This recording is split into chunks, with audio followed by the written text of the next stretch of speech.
And welcome back to Sports Check on this Monday morning. It's the 17th day of May, 2021. My name is Daniel Wahome, and we'll be getting into a conversation about loud cars, fast cars, and the history of it from a person who's lived it as a child, as a fan, and also working as a reporter, the history of the safari through the eyes of a veteran journalist, Topi Lyambila. Getting into that conversation now, and remember, KBC Channel 1 is going to be broadcasting the WRC Safari Rally. It's the story that started off when this place was still known as VOK, the Voice of Kenya. On the radios, people would, again, listen and try to find out where they were. What are the stories here? What's the impact it has had in the country, and also the impact that the country has had, it has had on the Kenyan economy, and what that lull meant. Topi, welcome very much, and a very good morning to you. Good morning, Daniel. Thank you very much for having me here. Yeah. It's a pleasure. It's a pleasure to be back home. This is where you started. Yeah, this back home. I look at it as home. Normally when I come to KBC, I always feel very good because so I'm coming home. This is where you used to host Dunia Wiki Hii and Dunia Wiki, Sports Diary. The first, do you know that, nowadays, Sports Diary was the only other live program apart from news and Mambo Leo. Sports, always, yeah. always. Sports Diary. Friday. Every Friday, 4:30. Wow. That in the days of kufungua kituo. Kufungua kituo, ikifungua hivi, sisi tuko ndani. Friday, we say kick off the weekend. And with all the stories, it was quite interesting. Yeah, we used to, just still the same Studio B, not very, of course, there's a lot of innovation and everything looks a bit, I'm very sure that, very many of my colleagues then, if they'd be able to say, hey, what's happening here? Too many gadgets. Anyway, the corridors haven't changed, but the story is there. But let's get this. Topi, you grew up in the days when the safari, it was known as the East African Safari Rally. Yes. It had been set up to celebrate the coronation of Queen Elizabeth II. Yeah, 1953. 53, so it was known as a coronation rally. And, led, names like Peter Hughes, the late Vic Preston Sr., we had Bash Shankland from Tanzania. They were all there. And what was the story of the safari then? I don't even know where to begin because Safari Rally, it kind of epitomized the Easter holiday. Because it was always held during the Easter holidays. Yes. And everybody, not just in Nairobi, everybody all over East Africa was gearing up for the Easter holidays. I think we even remember the Easter holidays more than even Christmas. Because the Safari Rally was set on the Easter weekend. And it would, of course, start from Nairobi, traditionally. There's one time, I think they started also in Dar es Salaam, and one time they started in Kampala. Yes, I think the 70th. On a few occasions they did, but it was, of course, traditionally, the starting point was Nairobi. And the beauty of it is that, KBC, or Voice of Kenya then, because I just got in when they were going into the transition to KBC. And basically what it was that, we were the host broadcasters. And there was no other TV station apart from the international TV stations. So even the international TV reporters used to come to us to seek information. But we had a very versatile team. The Safari Rally, secretariat here. And they did a wonderful job. But it was a great rally. I'm looking at it from, from a child's point of view. Because it used to go through all the 3 East African states. And for me, I come from the border, in Bungoma, next to Malaba. And that was the entry point when it was coming from Uganda. And you won't believe it, that somehow we knew what time the cars were coming. And sometimes, when there was a delay, probably, and Easter traditionally has been it rains, and so it's muddy. So sometimes I've got to change the routes. Because some routes, sometimes even the bridges, like in the rural areas, the bridges will be swept off. So you see the cars can go. There's one time I think one of the Safari Rally cars, swept away. And basically what it was that, I remember as a child, I would sneak out and, go with my uncles and my cousins. We go to the road. And in my place, I think it was very interesting because there was kind of an undulating hill. And you see, like, when they come, especially at night, you see they flash those lights, they're big lights, and they had again the, because the horns, the horns were big time. You know, it used to be like a sing-song. So when we hear, we could actually know that the rally, the safari rally is coming, the fast car is coming.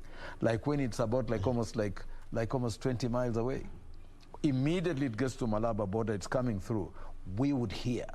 Somehow, I don't know, for some reason, we would hear, and we would all run out to the road. We had not polluted the environment. Sound No, it travel wasn't. very well. And it was very interesting because, like, my road, forever, for the longest time when it was East Africa Safari Rally, all that road was never changed.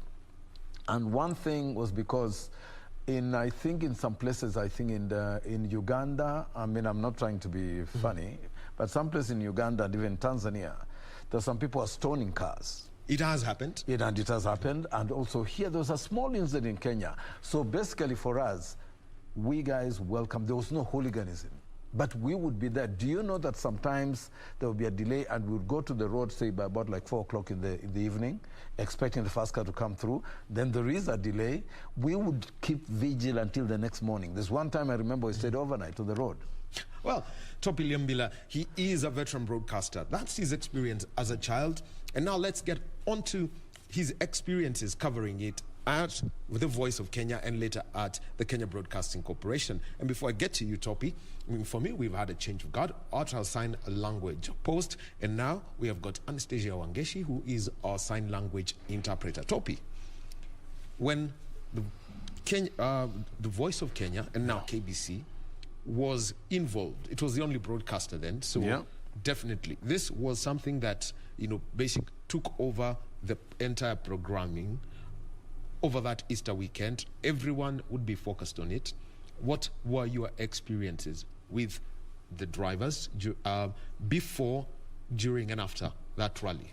You see, it was very interesting, and basically for me, like, it's not just like what you have said. Thank you for mentioning that, first-hand experience, because when the sports division was formed in 1985, we, the reporters were kind of like consolidated in the newsroom.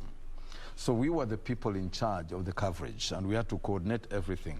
Now, we would get press materials from the Safari Rally headquarters, and those days, I think we had under the able leadership of, I think, Nick Nganga, the late. Yes, the late. And, David, all these guys, they were fantastic in organization. It was actually an AA organized event. An AA organized event. So we would get, the press kits, and those days, courtesy of Marlboro cigarettes. They used to give us like a T-shirt, then some books, a cap, and it made everything quite a difference. And for instance, like KBC, that was a calendar event that, everybody would know that KBC is going to be out there.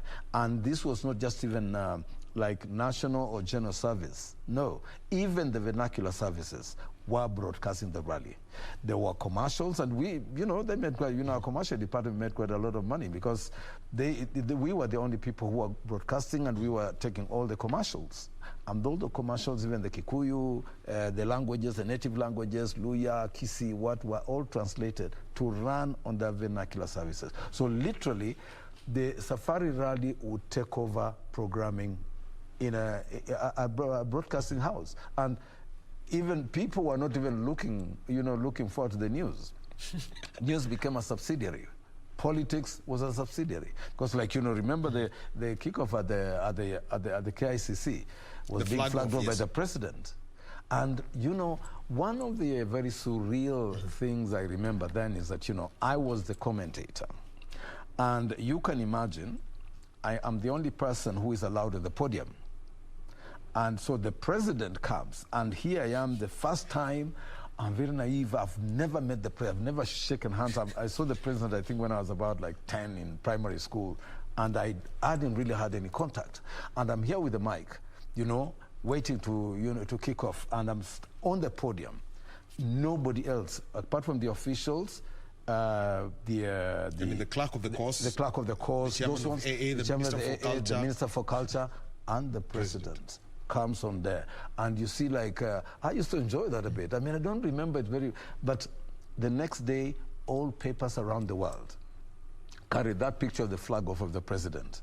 And there, little me, with my microphone, KBC, I'm standing there and I'm saying, whoa. So everybody's saying, wow.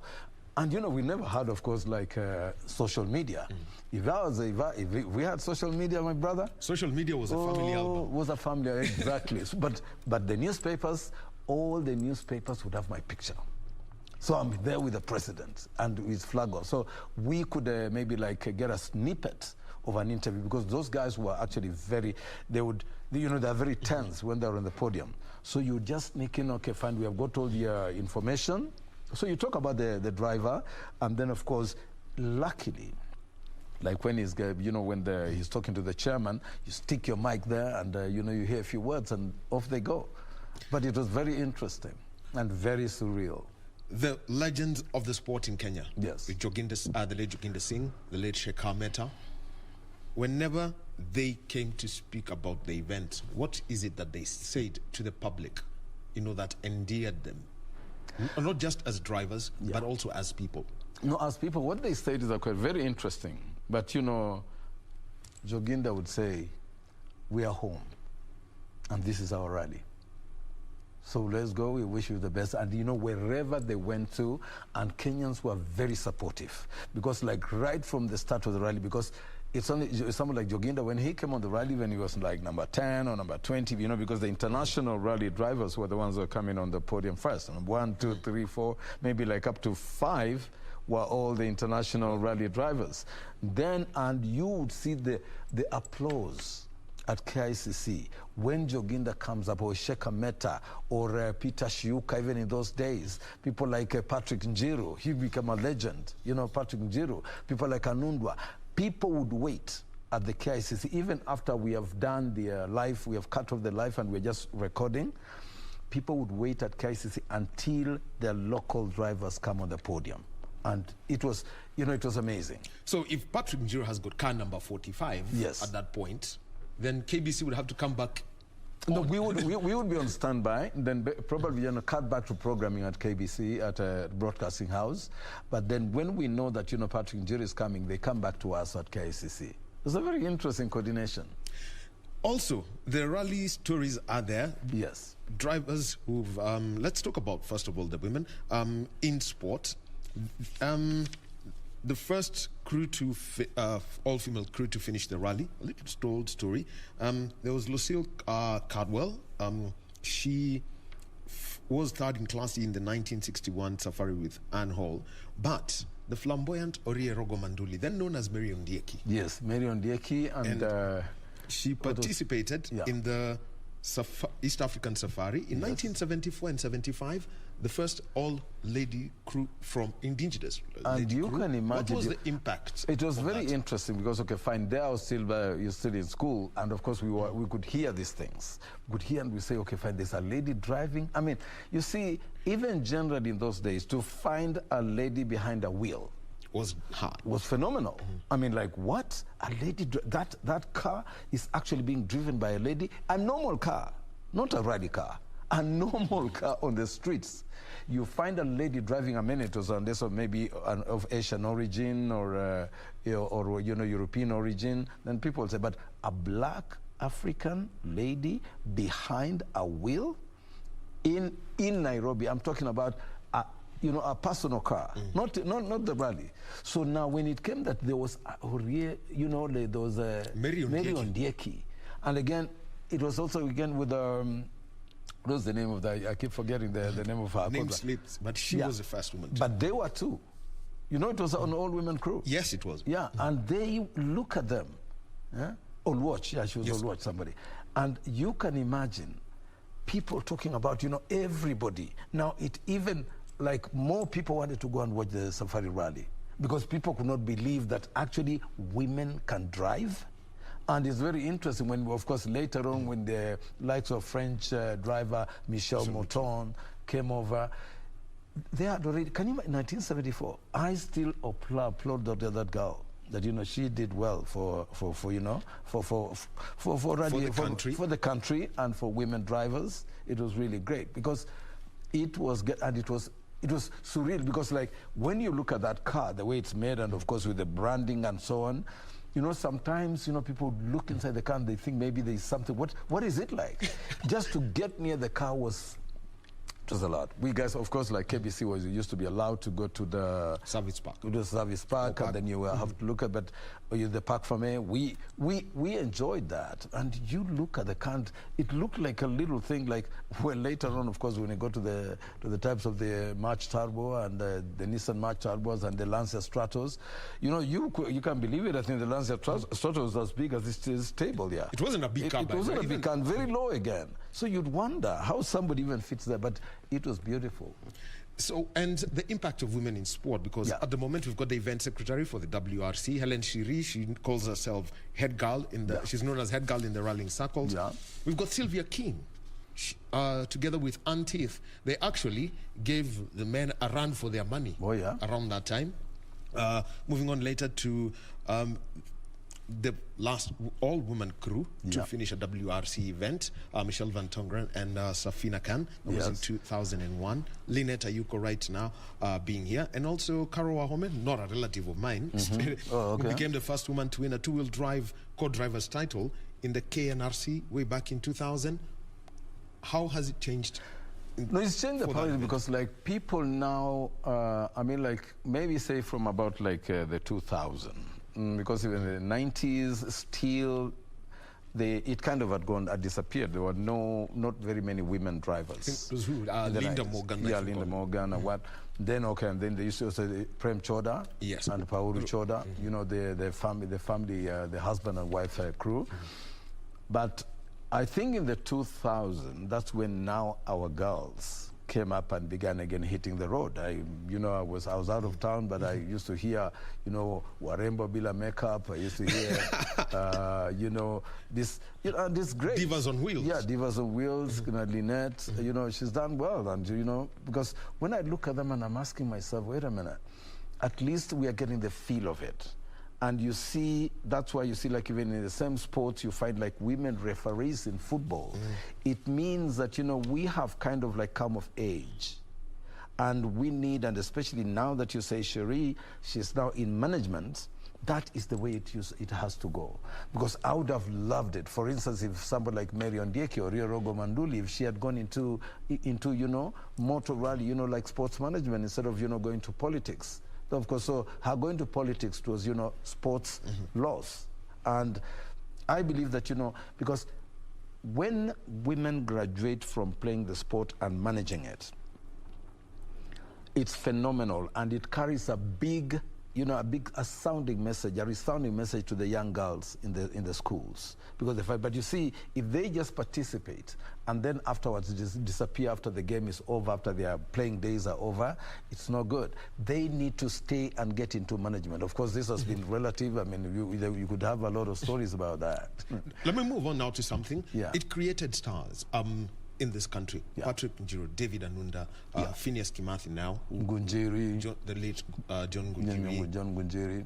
Yeah, like Phineas Kimathi, it's fantastic. I mean, like, he's now heading the, like, you know, the WRC secretariat. It's really good. And he was, and you see, Phineas, you know, he's got this small body. And when he came into the rally, some of us are looking and say, what? This little boy, well, is he really? And you know, and he's a, you know, he's a very humble guy, very quiet. It takes his time. He doesn't say much, and we thought probably like, these are some of these just rich boys trying out their luck. But look at what his performance. And then now he's in management. It's really good. It's good for. It cannot be any better for Kenya, because like we had situations whereby, you know, we didn't have most of the rally drivers like Biketi, who was you know, he was a police constable actually, and actually he is one of the first co-drivers in this country, like in the 1950s. He partnered. He was, you know, he was in the crew of Joginda, and you know, a guy like that now he's still around, and I would have loved to see people like those back, and because that is a bit old, but you see that this right in the 50s, we had an African presence. It's only that it was not lauded, and like what you say today, if you're anywhere, however small you are, it's very easy to get to the top of the news because of social media. But in those days, you see, it was only one path. That's the radio or TV or the print, which had Nation, Standard, Weekly Review and all that. So it was a bit limited, and they had a lot to cover to be able to cover all the minnows. But right now, you see, I think our local, our local guys, like in the safari, and it all happened. It's not just Safari Rally. Look at things like cricket. Look at things like hockey. It took time before the indigenous Africans came to the fore and began managing the sports. And this is really great. It's not about like facing out anybody. It's about like getting onto the table, getting there and being counted. And also, Topi, yeah, it's a story about the safari. It started off as a 5-day, 4-night event over Easter. Yeah. Then 20 years ago, the FIA, that's a global governing body for the sport, decided that rallying has got to be by day. So the whole thing of going, driving or, for example, living, starting off time control 0, which was KICC at 3 a.m. and you go into the Kenyan night sky through bush routes, and that's it was all by day. That transition, what did it mean now for the country? For me, the transition, not just the country, but even for myself, I think we lost it. I mean, like basically, okay, for the locals, we lost our rally. And okay, fine, when it came from East Africa to Kenya rally at some point, we lost a bit, but not very much, because that idea, we are talking about rally being a test of man and machine. This now new version of the rallying, where you're talking about time runs and so on. It's a sprint. It's a time sprint and so on. I think it's more meant for the cars and the manufacturers than the people. So there's they have removed the joy of the common man. Because like, okay, fine, look at those time trials. I mean, how many people can you get into that square? You can't. Like the spectators hardly get to the drivers. And that's the point. But you see, we wanted them to come out there. For me, the rally ended when they brought in that transition and brought it, those time trials and so on, like, the speed sprints and, cordoning off what. That became like, a boys club thing now. Actually, I mean, they talk about safety, because if you look at what happened in the 80s, if you look at European rallies, people were crazy, and those were the the extremely powerful cars which used to produce so much power and with flames off the exhaust. Yeah, but you can look at those videos, of those 80s and 90s. I mean, that was, you see, that was adrenaline packing. And you see, okay, fine, I know we lost along the way. We lost people like Atlio Bettega. I mean, fantastic rally, a driver for Lancia Stratos, the Italian, and a very bad saga, Juha Kankunen. We lost a lot of drivers. But you see, if you ask even, I think, the likes of, Timo Salonen, if they're still alive, or Bjorn Valdegaard, if they're still alive. But Bjorn Valdegaard passed away. Oh, yeah, he passed away, yes. So they would tell you that, the fun was in going out there in the bush, and you don't know. Sometimes you say you don't know whether you're going to meet a lion on the road, or an elephant walking across the road or something. So they have, of course, they've done it and they've redone it so that, okay, looking at safety, of course, there have been less accidents, less deaths, which is all right. But you remove the fun. It's like taking an animal from the African jungle to a zoo. And taken to a zoo. Yes, they're still animals. You see them. They are still, but without being in the environment, it's not really like the fun we really need. The economic impact that was felt throughout the years when the whole world focused on the Safari Rally, 4 days of the toughest stages that anybody would wish to drive in. I mean, like, look at like those days. I mean, like, you would see like the Easter holidays, all hotels were packed. So for me, those people, because like those guys they were not just coming like, with one car. Every driver had about like 2-3 cars. Oh yeah, there was the chase car aspect. The chase car aspects, and then they are coming with a team, with a crew. All these people are going to come to holiday here in Kenya. Look at the economic impact. I mean, they're going to from there again, they don't just fly off back to wherever they're coming from. They go to Mombasa on how to extend their holiday. So you see, we lost a lot in terms of tourism, because like these people were coming, they're bringing in foreign exchange. And that was fantastic. You know, we knew that we would be out there, the people on the street, the whole of Nairobi, the hawkers were having a field day because they would sell their wares and sell their what. And so basically, for me, it kind of reduced the, you know, the economic exchange. And because we have got now lesser people, because everything maybe is computerized and so on. Because like right now, like you know, during Easter, you'd find the whole of KICC was just swarming with people every time. Something else that I know you've done previously, you've worked as, you know, as an imaging and communication consultant from the 2012 Olympic team. Olympics, yeah. Yes. Yes. You know, for the local drivers, what's the message to them so that people can connect to Carl Tundo, Baldev Chaga, Onka Rai, Ian Duncan?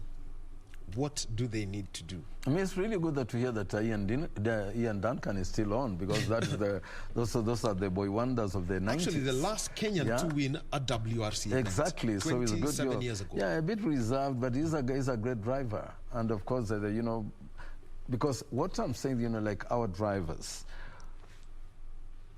they need to come out there. Branding is very critical. I like some of the names that, you know, like the like Divas and Lyambila makeup and what. You see, that is branding. And you come out there and you see, because it's a name, you need to have a catch name. And what happens that, you know, also our local corporates need to invest in our drivers. They need to invest in our local sportsmen and sportswomen, because we need that. Because like if you see those big colors when you see like Formula One and what, all those are branding, and they're being given. Those brands are paying money. But you see, because our local guys, I think when you see them in those very colorful outfits, I don't think they're getting a penny for it. Whereas... I have to say, rallying in Kenya is an amateur sport. It is expensive to participate. Exactly. It's very expensive. Even doing that car, is... we were told just, you know, a bit what it costs. You don't want to talk about it, because like, it's a joke. And you see, for anybody to build, because I remember the CD brothers also used to... They used to build their cars there, and also some of them began It's actually running. The Anwar brothers. The Anwar, yeah. Anwar is one who built his rally CD cars. Anwar, yeah. They used to build cars, and so they also were people who were trying to kind of get into the rally and drive the rally. But you see, they could not compete against those machines. Those are wonder gods. You know, like those are wonder machines. I mean, if you look at them, those things are not. It's not even. You can't say this is a car, because the gadgets in there. In that car, you say, whoa, what am I looking at here? Am I looking at a kind of a computer or everything? But it was fantastic. But so, what we need is that, you know, as a country and as a Ministry of Sports, Sports and Culture, thank God that we have again a Ministry of Sports and Culture, because those days sports used to be tucked into some ministry somewhere. It was under the Ministry of Culture and Social Services for so long. Sports, we really worked for the idea, and we sang that word, get a Ministry of Sports. I don't know if it's got enough funding. It's got enough funding. I mean, the WRC so far is fully funded by the government. WRC, yeah. But we need that funding to go further. We need to go like, okay, the other sports, again, WRC rally, because maybe they've got their own setup. But you see, those cars, building those cars, I mean, like, why wouldn't we have an assembly here for rally cars, like in Kenya? Because, I mean, we are the hub of East Africa, and to a large extent Eastern Central Africa. So if we can have, these guys can have assembled their cars here, that again will give also, you know, raise the economy of the country. But our drivers need support. And they not just from the car manufacturers, because I used to remember people like Anunda and people like Ungunjiri, they had to work up to the very last minute. They're still putting parts in their cars. And probably they may have only maybe like one chase car. Whereas those other guys would have like 5 chase cars per car. The international, I mean, how do you compete against that? But I think we need also to promote, like I love what is done at Ngong, at Ngong Race Course, these young kids, the stunt bikes and so on. We need to promote that also. We need to promote the young people. We need to open up, sports clubs, motor rallying sports clubs around the country so that kids get to know. But you see, then again, we also are looking at also a cultural difference, whereby the parents really, do they really want their children to be rally drivers? Well, there is. Now, A quick one. Yeah. Topi, a ride in a rally car, what is it like? That's, you know, I remember I was on I rode with Patrick Njeru, and let me tell you that experience. We did the Jamhuri Road up to Karen, and when we got to Karen, I told him, boss, I think I'll go back. Let me get either you let me drive or you know, because I can't do it. It is mind blowing. You ride in that car, it's mind blowing. You feel like you are not actually, that the car is not actually touching the ground. You think it's floating. And when you see, you look at the way he's changing the gears, and he's, you know, because literally, like, he's just touching his hands up. Maybe you don't even think that he's actually looking at what he's doing. You think he's actually shut his eyes and he's just touching buttons here. You think it's all automated. But it's fantastic, you know. Reading first, so you know, we used to be given those press packs, which also had instructions of, you know, like the navigator's pace notes. They used to be called pace notes. You look at those pace notes and you see the driver drives blind in the rally. I think most people probably may not know, but the driver drives blind. He relies on everything that the navigator tells him, or the navigator tells her. Because it's the navigator who knows, like, you know, left. They have got their, they've got the pace notes are marked in such a way that he knows 50, what. 50 is there's you know, slow the gradient, slow ride, what push, strap on it, and what. So he's talking, and you'd see they're just talking. You know, the guy is just talking, and if the navigator says a wrong word, the guy is off. Now, finally, yes, the most infamous question in motorsport coverage went to Michelle Muto. Tell us about that. Because Michelle Muto was asked, how does it feel to be a woman? And her answer was just as good. Yes. She responded, so how does it feel to be a man? Yeah, how does it feel to be a man? Like, yeah, because, no, but you see, this also brings up another aspect of preparation. And it also brings another aspect of, you know, the passion of the reporter. What I believe that, you know, across the board, whatever you're doing, whether you're a newscaster, whether you're in sports, whether you're in tourism, whether you're in what, do your homework, do your research.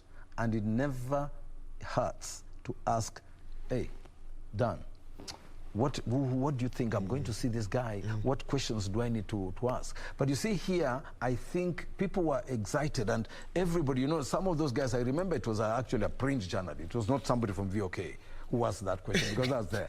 And they said, you know, this guy, because everybody, you know, he wants to, because the cameras are on you, and everybody's there. So I think the fellow wanted to also make an impact, that, you know, he had also asked a question, because, you know, we were live on TV, you know, so everybody's saying, hey, so Bwana, you were with your mic, but you didn't ask any question. Somebody wants to. So the guy says, hey, how does, you know, first I should, you know, and you know, there was like a friend that she changed the, oh, so how does it feel for you to be a man? I mean, it is, okay, fine. I believe that, you know, after that, that guy must have really felt an idiot, and must have asked himself, maybe he wanted to ask it, like probably. A woman in motorsports. A woman in motorsports, and how does it feel like, you know, competing against, you know, men, against a male-dominated, you know, competing in a male-dominated event. I think that's what he wanted to. But you see, the thing is that because it was very quick, the fellow had to make a quick question, and that's why I think he literally edited the question. And sometimes, you know, you're told also in reporting that, you know, you can't over-edit. But this guy may have over-edited and realized, how does it feel to be a woman? And I think, or maybe he was cut off because of the jostling, maybe he wanted to say, well, how does it feel to be a woman competing against, but you see, there was no time to have that, to add on that other word.